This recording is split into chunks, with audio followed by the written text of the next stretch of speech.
میری باتوں کا برا لگے تو سہ لیجئے گا، کیونکہ میں برا لگنے کے لیے ہی بولتی ہوں۔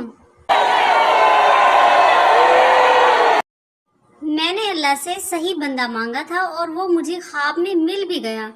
اب وہ ہر بات پہ صحیح ہوتا ہے اور میں غلط۔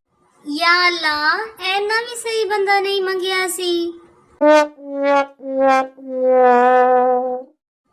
آسمان کتنا ہی اونچا ہو، ندی کتنی ہی گہری ہو، پہاڑ کتنا ہی مضبوط ہو، ایک بات ہمیشہ یاد رکھنا، آپ کو ان سب سے کوئی لینا دینا نہیں۔ آپ نے بس یہ یاد رکھنا ہے کہ میں معصوم کس ٹائم پر پوسٹ کرتی ہوں، اور پھر آپ نے دھڑام سے اس پوسٹ پہ دھمکنا ہے۔ کیسا لگا میرا مذاق؟ کل میں نے مذاق میں بیگم سے دوسری شادی کا پوچھا تو بیگم نے منہ بنا لیا۔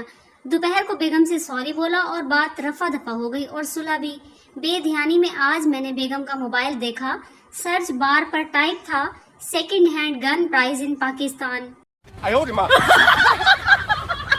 بات کو سمجھ دوست، دکھی سٹیٹس لگانے سے موبائل کا ڈیٹا ختم ہوتا ہے، دکھ نہیں، چھوڑ دے یہ حرکتیں۔ صبح صبح اٹھ کے لوگ شیشہ دیکھتے ہیں، پھر جب دن میں کوئی نقصان ہو جائے تو کہتے ہیں پتہ نہیں کس منحوس کا منہ صبح دیکھا تھا۔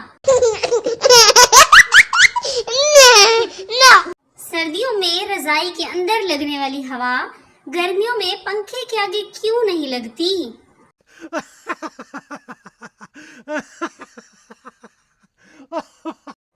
مجھے پیٹرول کی قیمت بڑھنے سے ذرا فرق نہیں پڑتا، کیونکہ اپنے پاس کون سا گاڑی ہے۔ ہاں مگر چائے کی قیمت بڑھی تو میں آگ لگا دوں گی، آگ۔